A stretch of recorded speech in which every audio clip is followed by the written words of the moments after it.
del Ministerio de Alabanza. Vamos a ponernos de pie, iglesia, en esta linda noche de miércoles. Hoy pues es conocido como la manera que Judas vendió a nuestro Señor Jesucristo. Así que vamos a tocar este pasaje que se encuentra en Mateo capítulo 26. Mateo capítulo 26, y vamos a leer del versículo 14 hasta el versículo número 25. Cuando ustedes lo tengan, por favor, me dicen un fuerte amén, por favor. Mateo capítulo 26, versículos 14. ¿Ya lo tenemos, hermanos? Dice la palabra de nuestro Dios: entonces uno de los 12, que se llamaba Judas Iscariote, fue a los principales sacerdotes y les dijo: ¿qué me queréis dar? Y yo os lo entregaré. Y ellos le asignaron 30 piezas de plata, y desde entonces buscaba oportunidad para entregarle. El primer día de la fiesta de los panes sin levadura, vinieron los discípulos a Jesús diciéndole: ¿dónde quieres que preparemos para que comas la Pascua? Y él dijo: id a la ciudad a cierto hombre y decidle: el maestro dice, mi tiempo está cerca, en tu casa celebraré la Pascua con mis discípulos. Y los discípulos hicieron como Jesús les mandó y prepararon la Pascua. Cuando llegó la noche, se sentó a la mesa con los 12, y mientras comían dijo: de cierto os digo que uno de vosotros me va a entregar. Y entristecidos en gran manera, comenzó cada uno de ellos a decirle: ¿soy yo, Señor? Entonces él respondiendo dijo: el que mete la mano conmigo en el plato, ese me va a entregar. A la verdad, el Hijo del Hombre va según está escrito de él, mas ay de aquel hombre por quien el Hijo del Hombre es entregado. Bueno le fuera a ese hombre no haber nacido. Entonces, respondiendo Judas, el que le entregaba, dijo: ¿soy yo, maestro? Le dijo: tú lo has dicho. Vamos a orar. Padre, esta noche, en esta Semana Santa, tomamos un relato de la Escritura concerniente al momento en que Judas te vendió, te entregó. Que esta noche pueda ser una palabra que nos haga vernos en el espejo de Judas, para ver si nosotros también no estamos cometiendo el mismo error, y peor aún, quizás por cosas más baratas. Háblanos al corazón en el nombre de Cristo Jesús. Amén y amén. Tomen asiento, amados. Este texto nos anuncia el punto de no retorno que tiene Judas. Es decir, aquí ya no hay vuelta atrás. Mientras en el texto se va desarrollando la historia de los demás discípulos, unos se van revelando su adherencia a Jesús, y Judas, por el contrario, la oscuridad que hay en su corazón está por consumarse, está por definirse. Los demás discípulos, ya lo veremos ahí en el pasaje, se hacen un autoexamen. Con ello se están definiendo y diciendo: estamos con Jesús. Pero a la par está Judas, que ya será cuestión de horas donde eso que ha planificado en el interior lo consume, lo desarrolle. La gran pregunta es: ¿y por qué Jesús, sabiendo que Judas le iba a traicionar, por qué no antes lo expulsó? Es que aquí, hermanos, debemos de saber de que Ya había dicho en aquella parábola, el trigo y la cizaña deben de crecer juntamente, para ver si en algún momento puede haber una oportunidad, para ver si en algún momento puede haber una recapacitación de parte de Judas. Pero sin embargo, lastimosamente, ya no hay vuelta atrás. Él está determinado, él está decidido a entregarlo. Por otro lado, esto no es algo que aparezca en el texto como que se está desarrollando en ese momento. Ya Judas lo venía planificando con anticipación. El jueves, que se celebra a nivel tradicional, creo que es la posesión del silencio, ¿verdad? Entonces, pero lo que Judas hace públicamente, que entrega a Jesús en el huerto del Getsemaní, realmente, pues él ha venido bastante tiempo atrás desarrollando ese plan.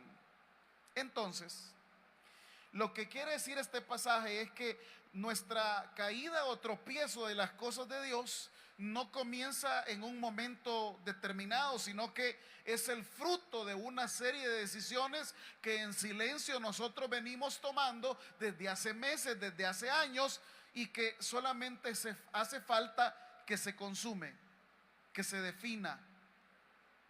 Así que yo quiero dividir el pasaje en tres grandes bloques. El primero, vean ahí en sus Biblias, por favor. El primer bloque es desde el versículo 14 hasta el versículo 16, en donde él planifica, oiga bien la palabra, planifica la traición.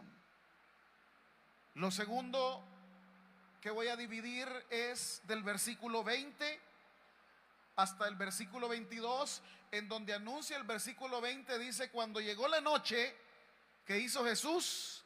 Se sentó a la mesa a celebrar la Pascua. La mesa compartida es la revelación de la intimidad que anuncia la relación que Jesús tiene con sus discípulos.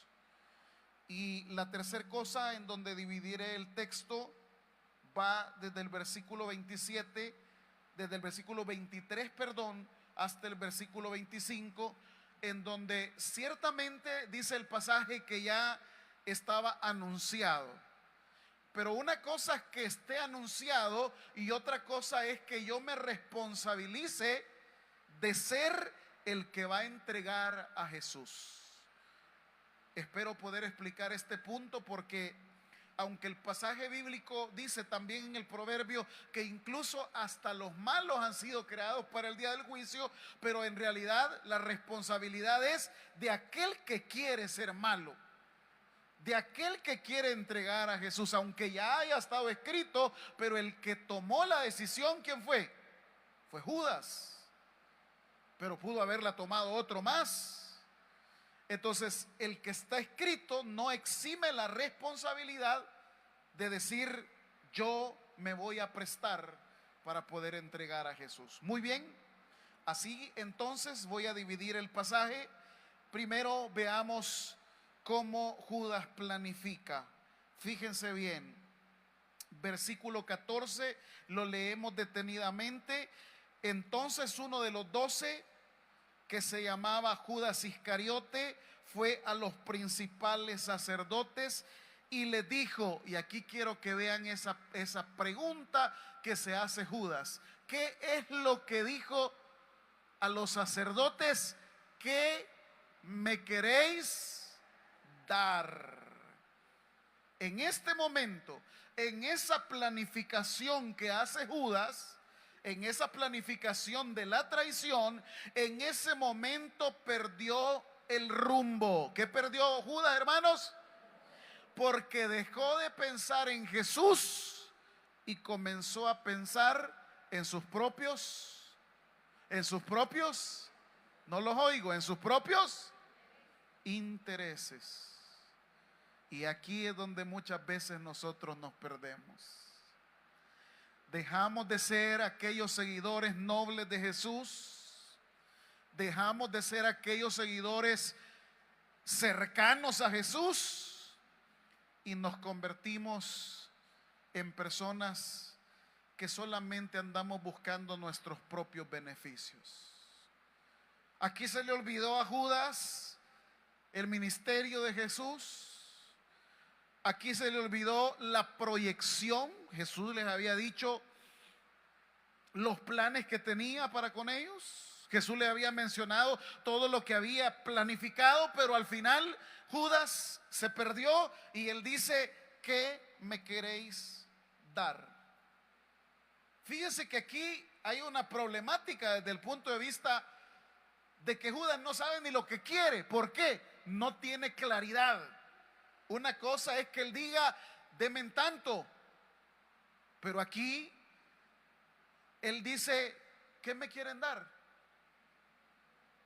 O sea, ni siquiera tiene un precio al cual le ha llegado el vender a Jesús. Ni siquiera poder decir: hey, yo quiero 100 monedas de plata y aunque me ofrezcan 20, pues yo voy a llegar ahí, voy a regatear y voy a hacer esto y voy a hacer lo otro. ¿A qué punto quiero llegar? Realmente a Judas le ofrecieron 30 monedas de plata. Sin embargo, si le hubieran ofrecido 5 o si le hubieran ofrecido 10, ¿creen que las hubiera agarrado? Sí, las hubiera agarrado. ¿Por qué? Porque él ha perdido su propósito. Como muchos de nosotros también en la vida cristiana perdemos nuestro propósito pensando que el todo del evangelio son las cosas que yo puedo obtener, son las cosas que yo puedo lograr, son las cosas que a mí me gustan, son los caprichos que yo quiero. Perdemos el objetivo. El evangelio no consiste en que se haga nuestra voluntad. El evangelio consiste en que siempre se haga la voluntad del Rey de Reyes y Señor de Señores. Pero aquí, cuando vemos a Judas decir: ¿qué me queréis dar?, podemos evaluarnos en un espejo para ver si también en este momento, en esta Semana Santa de este año, también nosotros son más importantes nuestros intereses, son más importantes nuestras oraciones, son más importantes nuestros proyectos que el proyecto que Dios tiene para nosotros. Eso, hablando de la planificación de la traición, en primer lugar es lo que nos enseña. En segundo lugar, versículo 14, después de la frase: entonces uno de los 12, que se llamaba Judas Iscariote, y aparece el verbo ir conjugado en el pasado, dice: fue. ¿Están leyendo eso conmigo? Fue. Pastor, ¿y eso qué significa? Que nadie lo obligó a ir. Nadie. La decisión de entregar a Jesús fue una decisión personal. Amén, hermanos. Nadie, el texto no está diciendo que alguien le puso un cuchillo, que alguien le dijo: mira, Judas, anda, hace esto. Es que la traición, es que el fallarle a Jesús son pasos voluntarios personales, son decisiones personales. No ande culpando a la gente por sus propias decisiones. No es que yo no voy a la iglesia porque es que el hermano tiene careguante. No. Usted no viene a la iglesia porque usted no quiere. Amén. Usted no sirve, no, es que lo que pasa es que el hermano que está ahí en el ministerio me cae mal. No. La decisión de no servir la ha tomado usted de manera personal. Es que siempre andamos culpando a los demás. Es que siempre acostumbramos a eximirnos de responsabilidades cuando realmente los únicos responsables de nuestras decisiones somos nosotros. No le ande echando la culpa a Dios tampoco. Es que Dios ha querido. No, Dios nunca ha querido que seamos inconstantes. Dios nunca ha querido que seamos veletas. Dios siempre ha querido que nosotros seamos fieles, así como así como ha sido fiel Él con cada uno de nosotros. Entonces no le ande echando la culpa. Es que el Señor no quiso que yo fuera. ¿Y por qué le echa la culpa a decisiones personales? Ahí claritamente dice, el único que fue a los principales sacerdotes fue el hermano Judas. Entonces, cuando hablamos de la responsabilidad personal, aquí de todas las decisiones que usted toma, sáqueme a las personas, sáqueme a Dios, y tampoco me le eche la culpa al pobre diablo. Oiga, no me le ande echando la culpa al diablo, porque al diablo ni la cerveza le gusta ni el alcohol. Si usted bebe es porque a usted le gusta. Amén. Si usted baila es porque a usted le gusta. El diablo jamás ha bailado lambada ni ningún otro baile. Entonces, lo segundo, hablando acerca de la planificación de la traición, es que la traición comienza con un paso voluntario, con una decisión propia. Luego, cuando Judas dice, ¿qué me queréis dar?, en el versículo 15, aquí podemos ver que él tiene un corazón mercantilista. Aquí se define qué es lo que mueve la relación de Judas y Jesús. Y eso es importante, porque hay creyentes que, por ejemplo, es que si Dios no me contesta, entonces yo no le sirvo. Corazón mercantilista. Es como quien dice, si no me das, tampoco yo te doy. Y cuando ya vio Judas que después de 2 años y medio, porque Judas tenía grandes expectativas, a lo mejor Judas planificó ser el ministro de Hacienda de Jesús. A lo mejor Judas esperaba que muy pronto el Señor le hubiese asignado ya un salario. ¿Cómo se llamaban las bonificaciones que son juzgadas hoy? Los sobresueldos. Un sobresueldo quería Judas. Eso quería Judas. Y cuando no vio ninguna situación clara, ustedes saben que en los evangelios Judas siempre anda viendo el billete, ¿va? Cuando está Jesús con la multitud y le dice, mira, Señor, aquí hay mucha gente que hay que alimentar y pues sí, no hayamos cómo hacer. ¿Sabe qué es lo primero que dicen? Aquí solo 200 pesos tenemos.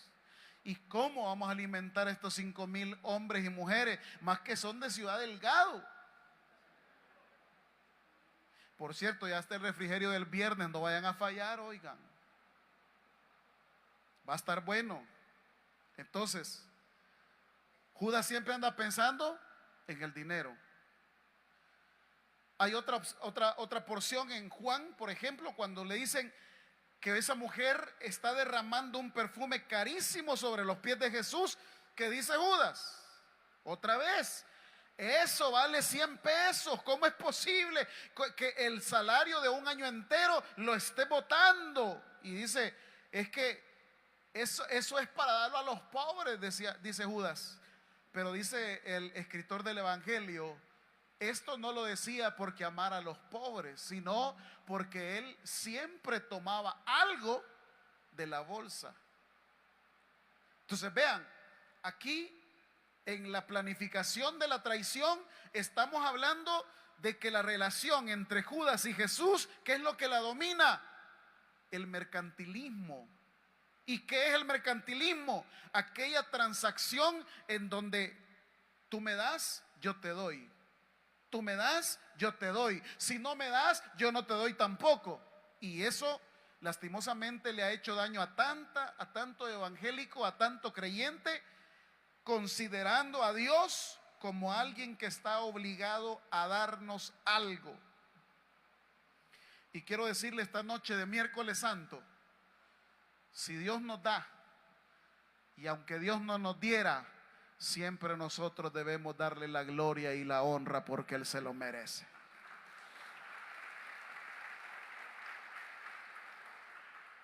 Entonces, por ejemplo, eso es lo que quiere decir el libro de Job.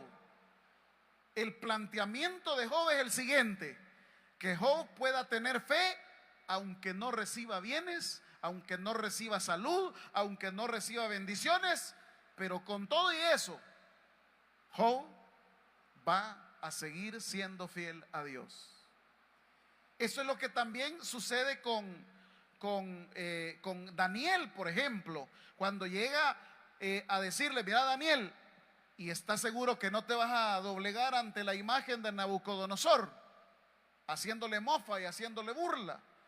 Y dice Daniel: sépase, oh rey, que si Dios nos librase, nosotros no le serviríamos a esa estatua, no nos arrodillaríamos a esa estatua. Y aunque así no fuese, que Dios no nos librase, dice Daniel, ni tampoco así vamos a adorar a tu imagen. Esa es una fe desinteresada, la cual nos hace tanta falta hoy día, hermanos.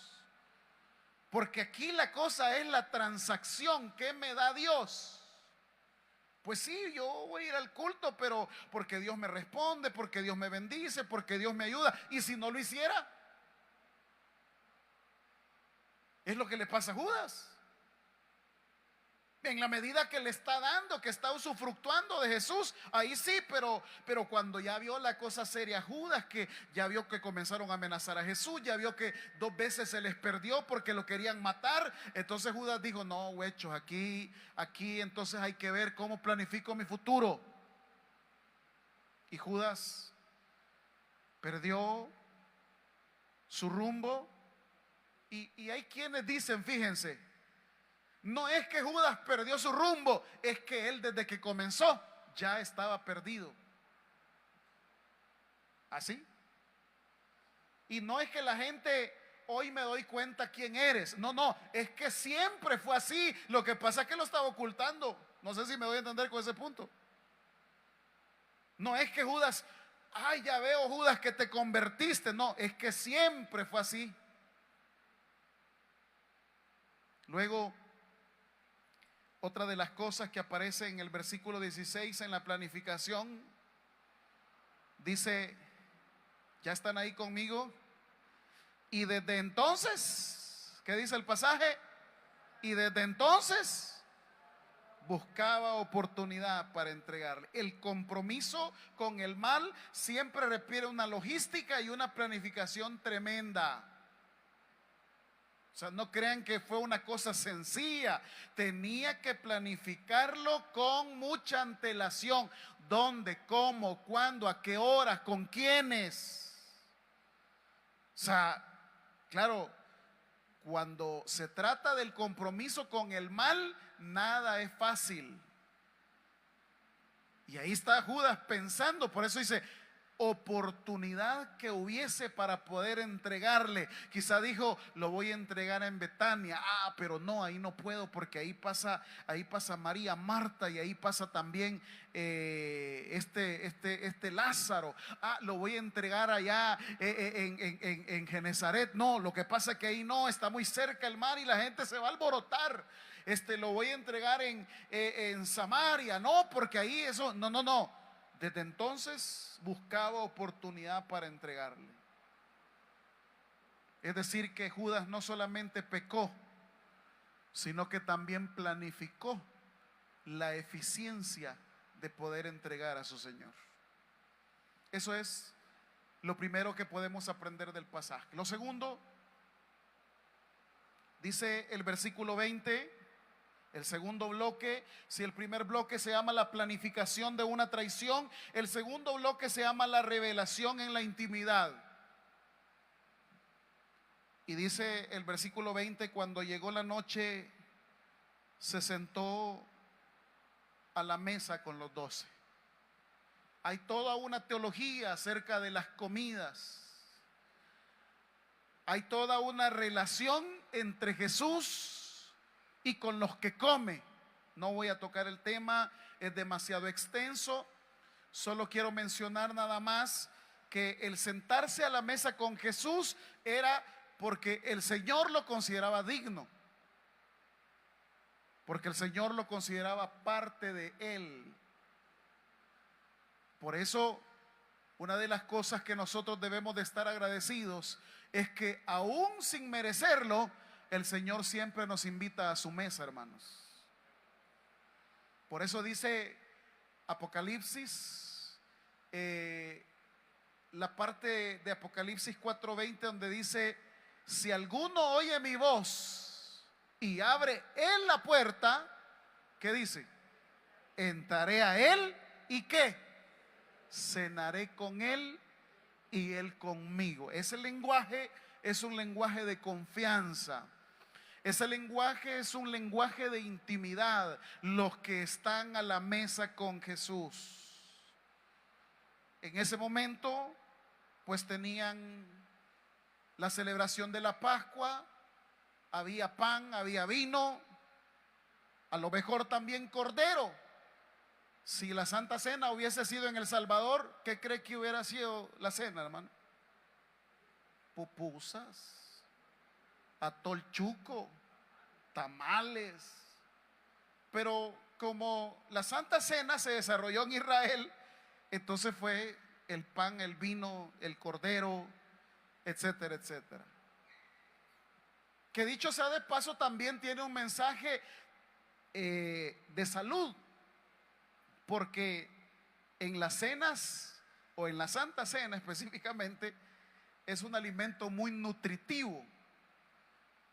Hoy la gente a la comida mala le llama buena y a la comida buena le llama mala. Y no voy a ahondar ahí en temas del vino, ni del pan, ni del cordero, porque para que no pierdan la fe en Semana Santa. Pero bueno, entonces ahí está él comiendo, pero ahí están los demás discípulos en su entorno, los que están en la confianza comiendo. Y aquí nos va a llamar la atención una cosa. El Señor va a exponer una realidad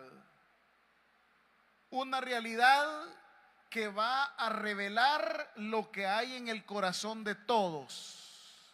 Es que cuando nos sentamos a la mesa con Dios, ojo a esto, podemos tener ocultas muchas cosas entre nosotros, pero cuando nos sentamos a la mesa con Dios, para Dios nada de lo que nosotros hacemos o pensamos le es oculto o lo ignora.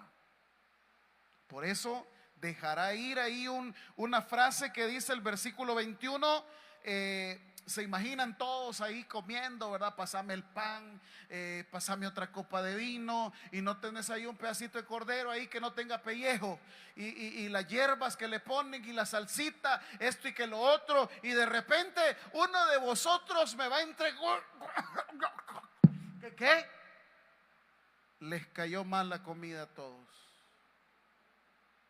¿Se imagina usted el trago amargo? ¿Se imagina usted el bocado que quedó en medio de la garganta? Porque todo era tranquilidad, todo era fiesta, todo era alegría, y de repente sale Jesús con que uno de los que aquí está me va a entregar. Y todos, mire a su vecino por favor en este momento, se quedaron viendo. ¿Será Charlie, Señor? ¿Será Arquímedes, Señor? ¿Será Roberto, Señor? Todo mundo se imaginan eso. Yo creo que en ese momento se le fue el hambre a todos. Le pasó más pan, hermano Mateo. Gracias, ya estoy lleno. Hermano Tomás quiere estar. No, gracias. Más tarde tal vez. Comenzó la preocupación, comenzó la ansiedad, porque el Señor, cuando nos sentamos a la mesa con Él, aunque podamos estar departiendo, la cena del Señor siempre será un lugar de examen y no solamente una celebración. Por eso el apóstol Pablo en Corintios dice 11:23, cuando se sientan a comer la cena del Señor, pruébese cada uno a sí mismo, dice, y coma así del pan y beba así de la copa. Claro, lo que está diciendo no es el que no tiene pecado, ese es el único que puede tomar la Santa Cena. No, no está diciendo eso. Lo que está diciendo es, mire, si usted en este momento tiene algo contra Dios, vale la pena que se lo confiese.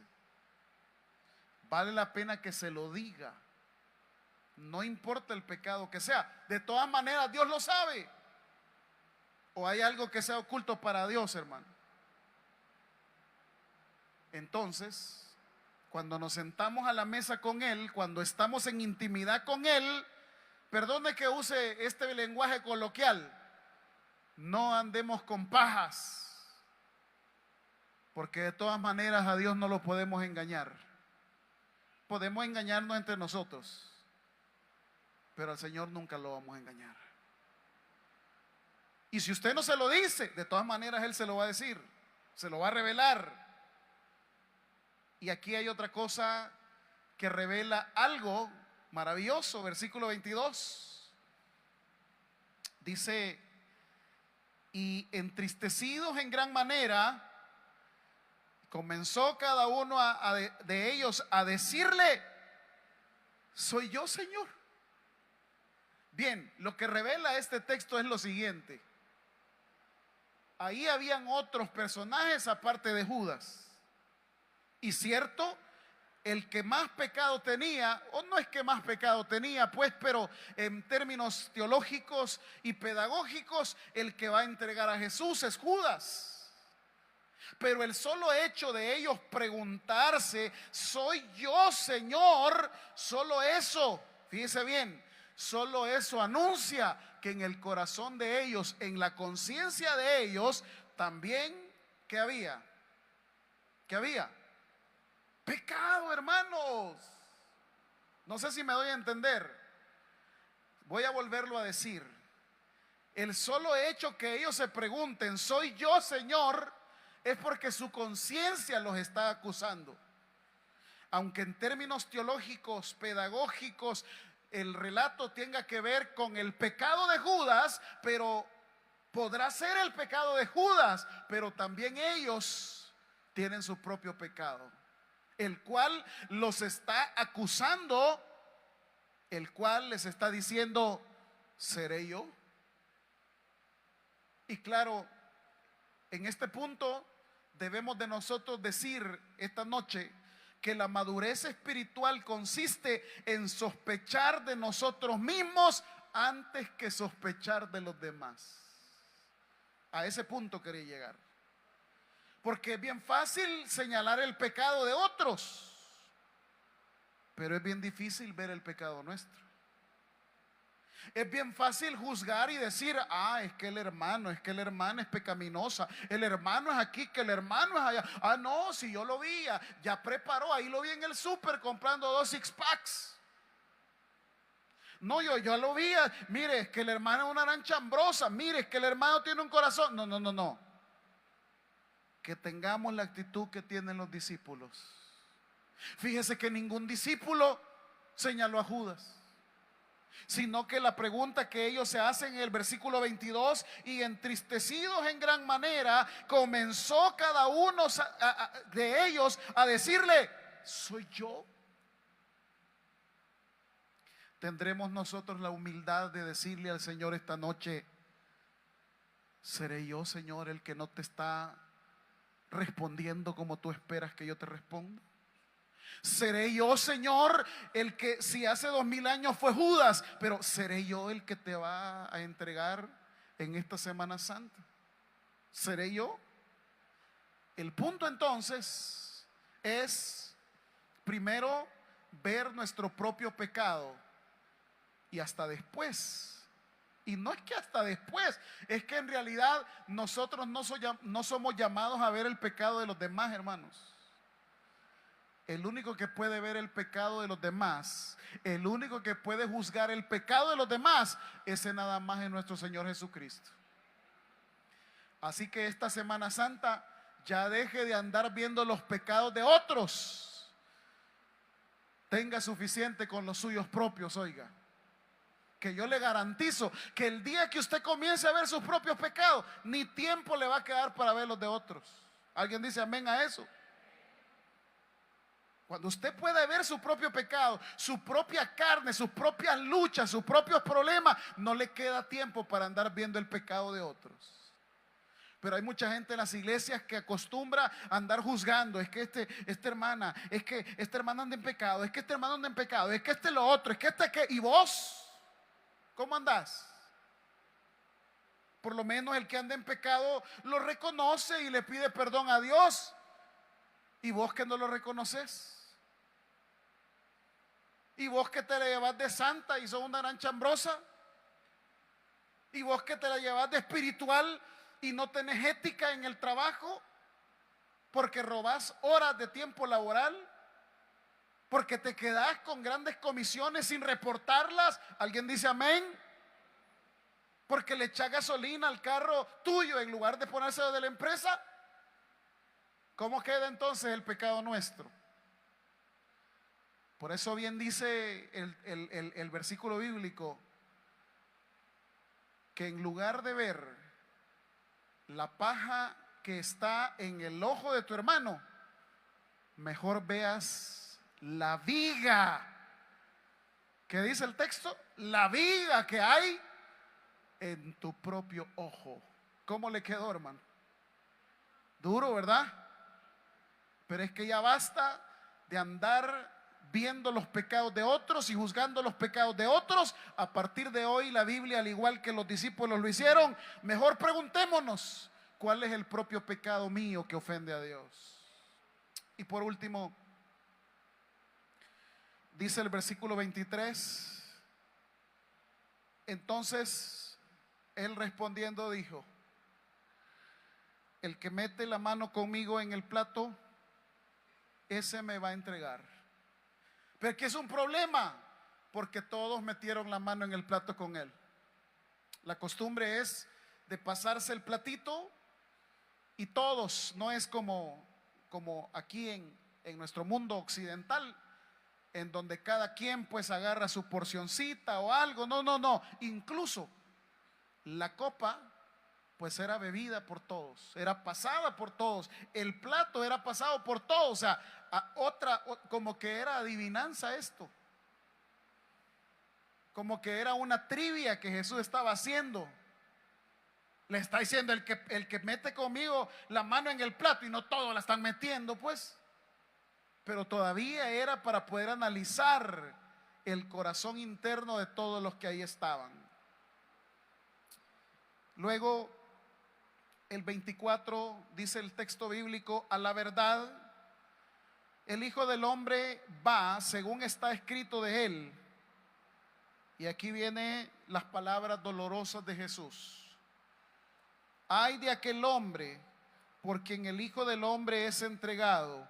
Bueno le fuera a este hombre no haber nacido. Desde el área psicológica, aquí en el maestro hay un dolor, en Jesús hay dolor. Y sabe una cosa, no le duele tanto la traición.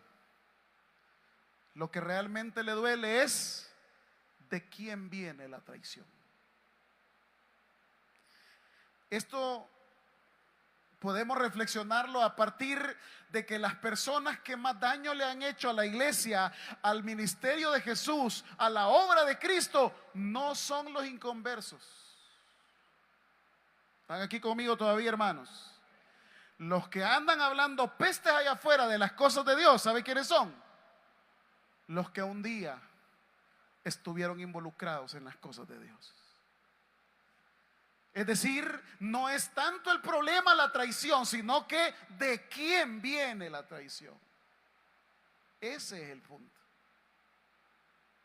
No si el hecho de decir me vas a vender lo pudo haber vendido cualquiera. Es más, hasta un romano pudo haber dicho: yo sé dónde pasa Jesús y yo sé dónde se lo voy a entregar. El punto es que aquí en el 24 se destaca el dolor. Se destaca, por ejemplo, cuando dice el texto: mas ay de aquel hombre por quien el Hijo del Hombre es entregado. Ese ay, ahí hay una partícula griega que anuncia lo que interiormente está pasando en Jesús. Lo que está pasando en Jesús es el énfasis en el dolor de quien él más confió. Se imagina toda la confianza que Jesús depositó en Judas, de darle de darle todo el dinero. Usted sabe que darle el dinero no se le da a cualquier persona, solo se le da a alguien que tenga su entera confianza. Entonces, si un día usted ya no está en la iglesia, ya no ande hablando pestes, hermanos, porque los que más daño le han hecho al evangelio no son los inconversos, ni los rockeros, ni los bolos, ni el diablo mismo. Los que más daños le han hecho a la iglesia de Dios somos los que antes éramos creyentes y que ahora ya no lo somos. Por último, 25, el tiempo se me ha terminado. Dice el 25: entonces respondiendo Judas, el que le entregaba, dijo: soy yo. ¿Y cómo se refiere Judas a Jesús? Soy yo. No es Señor. Entonces, ¿cómo le está llamando Judas a Jesús? Y se supone que Jesús no era solamente maestro de los discípulos, Jesús era el Señor de los discípulos. Pero en lugar de llamarle Señor, Judas ocupa una palabra que se escribe rabí. ¿Por qué? Porque las palabras nuestras son las que nos definen. Es decir, tal como nosotros hablamos, es lo que realmente somos. Hermanos, el tiempo se me ha terminado. Este miércoles santo nos deja una pregunta importante que hacernos a nosotros mismos. ¿Estamos aprovechando la oportunidad para servir a Dios o para buscar nuestro propio interés, al igual que Judas? En segundo lugar, Judas tuvo la misma información, el mismo ejemplo, la misma mesa que los demás, pero Judas tomó una decisión distinta. Y quiero finalizar diciendo: no es el miedo a fallar, es la invitación que el Señor nos hace esta noche a la sinceridad absoluta ante aquel que ya sabe lo que hay en nuestro plato y lo que también hay en nuestro corazón. El que tiene oídos para oír, que oiga. Vamos a orar. Padre, gracias te damos por tu bendita palabra. Señor, nos acercamos con mucha reflexión para poder indagar qué es lo que sucedió con Judas y qué es lo que puede estar sucediendo con nosotros. Esta noche, en esta actitud de oración, yo quiero invitar, si hay alguna persona que quisiera entregarle su vida al Señor, por favor, ahí donde está, levante su mano, póngase en pie. Dice la palabra: a los suyos vino y los suyos no le recibieron, mas a todos, a los que le recibieron.